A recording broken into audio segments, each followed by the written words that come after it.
balik lagi nih di podcast Cuan, cerdas uang dan akuntansi. Kali ini kita bakal bahas topik yang super penting baik teman-teman yang soal calon akuntan, calon pebisnis atau mungkin baru mahasiswa nih. Apalagi kalau bukan pengakuan pendapatan atau revenue recognition. Kali ini aku nggak sendirian karena aku Dea bakal ditemenin salah satu pemateri kita yang super spesial kali ini. Tanpa berlama-lama lagi, yuk kita simak materinya. Halo Kak Rufa, ketemu lagi nih di episode 3 Cuan kali ini. Boleh dong ceritain gimana nih kabarnya ke Sobat-Sobat Cuan? Baik banget nih Kak Dea, dan halo Sobat Cuan. Hari ini tuh kita bakal seru banget dan bakal bahas revenue recognition, dan tentu hal ini bakal bermanfaat bagi para pelaku bisnis dan juga para akuntan. Nah mungkin kita langsung aja kali ya Kak. Mungkin boleh dijelasin nggak ya pendapatan atau revenue ini kalau misalnya menurut akuntansi itu seperti apa? Oke, apa sih yang dimaksud dengan pendapatan atau revenue? Yaitu adalah arus masuk kotor atau pendapatan kotor yang diperoleh oleh perusahaan dari aktivitas normal perusahaan atau jual beli yang dilakukan dalam suatu periode. Namun perlu dicatat nih, pendapatan itu harus mengakibatkan kenaikan pada ekuitas, tapi tidak berasal dari penanaman modal. Oh berarti nggak semua uang yang masuk itu bisa kita anggap sebagai pendapatan ya Kak? Betul, karena di sini prinsip dari revenue recognition ini berlaku. Nah, dalam prinsip ini ada 5 langkah utama dalam proses pengakuan adanya revenue. Mungkin boleh jelasin dong Kak biar Sobat Cuan pada tahu nih. Boleh nih, dari langkah pertama nih, ada identifikasi kontrak dengan pelanggan. Kontrak sendiri itu apa? Jadi perjanjian antara dua belah pihak atau lebih dan dapat dibuat secara tertulis, lisan maupun tersirat.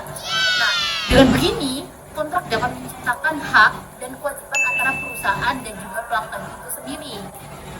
Nah, untuk langkah yang nomor 2 ada identifikasi kewajiban kinerja dalam kontrak. Jadi perusahaan tuh harus menyediakan produk atau layanan tertentu kepada pelanggan atau kliennya tadi kan. Terus yang nomor 3 ada menentukan harga transaksi.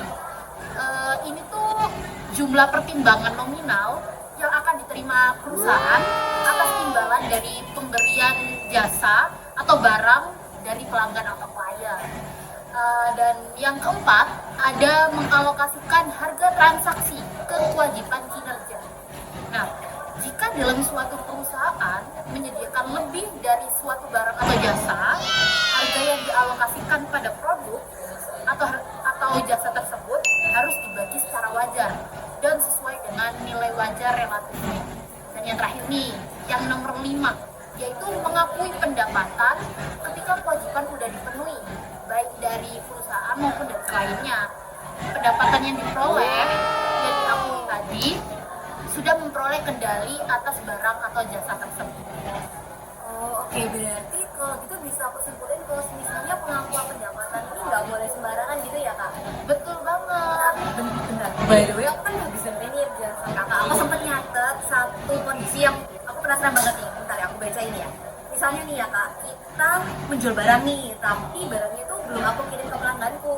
Nah, berarti kita belum bisa dong ya mencatat transaksi tersebut sebagai pendapatan. Betul, karena emang salah satu dari kedua belah pihak itu belum memenuhi kewajibannya atas kontrak yang telah diperjanjikan. Oke, kalau gitu contohnya kayak gimana ya? Ada beberapa contoh nih. Jual beli, misalnya ada pelanggan datang ke toko fashion dan membeli sepasang sepatu. Oke. Nah, begitu dia bayar, otomatis ada kontrak dong antara toko sebagai penjual dan juga pelanggan sebagai pembelinya. Toko punya kewajiban dong memberikan sepatu atau sepasang sepatu. Maka seluruh harga dialokasikan untuk penyerahan sepatu. Nah, pendapatan baru diakui nih di toko tersebut saat sepatu udah diserahin ke pelanggan. Untuk konsinyasi, bayangin gini. Toko A menitipkan produk baju ke toko B untuk dijual nih. Nah, toko A menitipkan barang jualannya ke toko B gitu ya? Betul, kayak disuruh jualin gitu loh. Oke. Nah, mereka punya kontrak konsinyasi. Toko B cuma bantu jualin, tapi bukan pemilik dari barang tersebut. Nah, dalam kasus ini kewajiban utama tetap ada di toko A, untuk ngasih baju ke pelanggan akhir setelah baju itu laku. Jadi meskipun barangnya ada di toko B, pendapatan belum bisa diakui sebelum barang benar-benar dibeli pelanggan.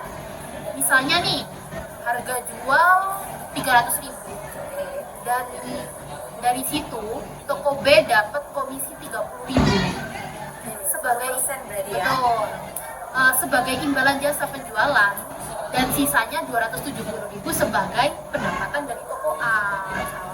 Seperti itu. Nah, ternyata banyak ya teman-teman Sobat Cuan nih apa contoh-contoh kasus dari revenue recognition ini. Nah, mungkin banyak banget ya kan Kak hal-hal yang harus kita perhatikan sebelum kita melakukan penambahan pendapatan. Nah Kak, misalnya nih ya kadang tuh beli barang nih itu sebenarnya kayak ya ampun barangnya tuh salah, kayak misalnya aku beli size M tapi yang datang ke aku tuh size L dan kedodoran kan pasti kan ya. Betul. Nah aku pingin retur nih ke penjualnya, itu kayak gimana? Oke, untuk retur penjualan, nah sekarang bayangin ya guys, ada pelanggan yang beli blender di sebuah toko dengan harga 700.000. Nah, saat transaksi terjadi, otomatis terbentuk kontrak dong. Ada perjanjian nih antara penjual dengan pembeli. Betul. Nah, toko justru punya kewajiban atas pelanggan yang menyerahkan blender dengan baik, dengan kualitas yang baik. Nah, maka seluruh harga dialokasikan pada penyerahan blender tersebut. Tapi kan ada contoh kasus nih ya Kak, misal kayak aku tuh beli blender gitu kan, karena kebetulan mamaku suka masak kan, gitu. Jadi kita beli blender. Tapi ternyata blender yang aku dapat itu kayak malfusi gitu, kayak nggak bisa dipakai gitu, ternyata mati gitu, baru pakai sekali terus mati. Nah otomatis kan aku sama aku pasti mengajukan retur kan. Nah kalau kayak gitu konsepnya kayak gimana nih Kak? Oke, untuk retur penjualan. Nah, sekarang bayangin ada pelanggan nih, pelanggannya Kak Dea. Nah, sebagai pelanggan beli blender nih di sebuah toko A dengan harga 700.000. Nah, saat transaksi terjadi, otomatis ada kontrak dong antara penjual dengan Kak Dea. Nah, toko tersebut punya kewajiban buat menyerahkan blender yang berfungsi dengan baik. Jadi nggak mati kalau bisa dipakai. Nah, karena cuma ada satu kewajiban, yaitu ngasih blender dengan kualitas bagus yang bisa berfungsi dengan baik, maka seluruh harga tadi penyerahan produk tersebut. Nah, pendapatan pun awalnya diakui saat blender udah diserahin nih ke Kak Dea. Tapi ternyata blendernya rusak dan pelanggan minta return.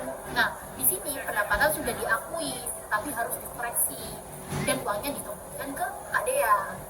Buat toko, penting juga untuk mulai mencatat estimasi return di masa depan. Kalau kejadian kayak gini sering terjadi, supaya laporannya tetap.